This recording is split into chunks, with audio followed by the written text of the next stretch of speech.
Hello everybody and welcome back. Today I'm gonna try to answer the question, can Earling Haaland win a league title on his own? And if you're wondering how am I gonna test this, well, answer is pretty easy. I have created a couple of clones of Earling Haaland. They're all tied to a contract with Man City. We've kicked everyone else out of the team, so let's see how this goes. Okay, here we go. This is our squad of complete robots. I have actually appointed myself as the manager of Manchester City, and Pep Guardiola will be my assistant manager. I will be going on vacation so he can overtake, and I'm not gonna tell him what formation to play, so it's entirely up to him. As you can see, we have like 20 plus Earling Haalands. They can play in each and every position. As we can see, defensive-wise, maybe he's not the best, but we're gonna see. Let's roll it out and see what happens in a couple of games. This is the formation that Pep Guardiola decided to use Earling Haaland with in the Community Shield against Arsenal. And thanks to a misplaced pass in defense, as you can see here, Gabriel Jesus scored in the second minute against Earling Haaland.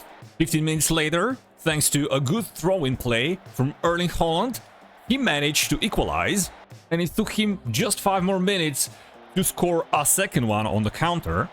And thanks to a great cross before halftime, it was already 3-1, which meant that Earling Haaland is gonna be winning the Community Shield with a fine result of 3-2.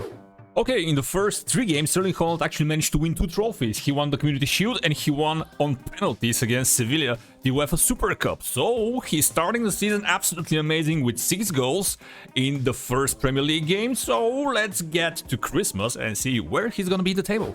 Okay, by the halfway of the season, Earling Haaland was sitting absolutely comfortably at the top of the table with 5 points lead over Arsenal, and he also managed to win a 3rd trophy, the Club World Championship, but weirdly, he got knocked out of Carabao Cup. And something else that is kinda weird, Earling Haaland is not the top goal scorer in the league. He did lose the Manchester derby 2-0, but I'm honestly gonna be blaming Ederson for this goal. But there was obviously something wrong with Earling Haaland defending corners.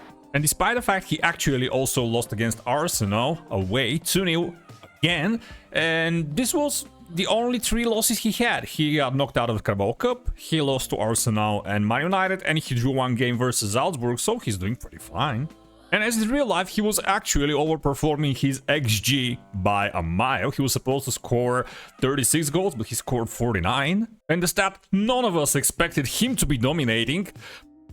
Cross completion rate 30%. Maybe it's just because he's on the receiving end of them, I have no idea. And slowly but surely, Pep was now converting him into the tiki-taka monster that he has to channel from within. But we also have the proof that defending in Football Manager is quite heavily based on strength, height, and stuff like this. So far, he managed to win only 1 Goal of the Month award, and you can see this absolutely amazing dribble and bottom right finish.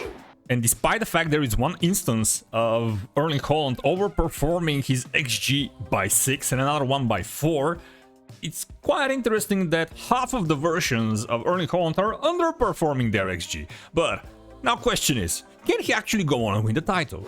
And the answer to the question is yes. Earling Haaland went on absolutely undefeated in the second part of the season, and Earling Haaland's Man City is winning the title with 100 points and a goal difference of plus 77 goals with just 2 losses and 4 draws for the entire season. None of the versions of Earling Haaland managed to get in the top 3 for the Golden Boot, and you can see that thanks to his performance in defense, Ederson actually got the most clean sheets. 31 clean sheets. Absolutely amazing stuff in defense. With most fouls against, with 2nd place in terms of most dribbles made, with possession lost fewest time of everyone, of all people, of all teams in the Premier League, and with the least amount of high-intensity sprints, because why would he sprint? Earling Haaland managed to concede over a half less shots on target against compared to the 2nd placed Arsenal, and not thanks to his attacking prowess, he actually managed to finish 2nd in terms of goals scored, but thanks to his defensive work rate, he managed to win the title. And after a 2-1 win at home in the round of 16 of the Champions League against Milan, and being 1-0 down in the 85th minute away, it was this goal by Rafael that made it look like Earling Haaland's gonna be out of the tournament, only for him to go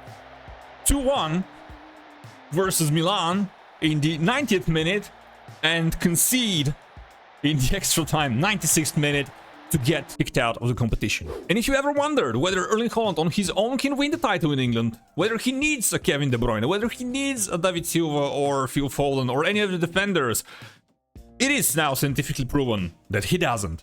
And if you enjoy this type of experiments, and if you enjoy the video, let me know in the comments down below, like it, subscribe to the channel, and see you next time. Bye bye!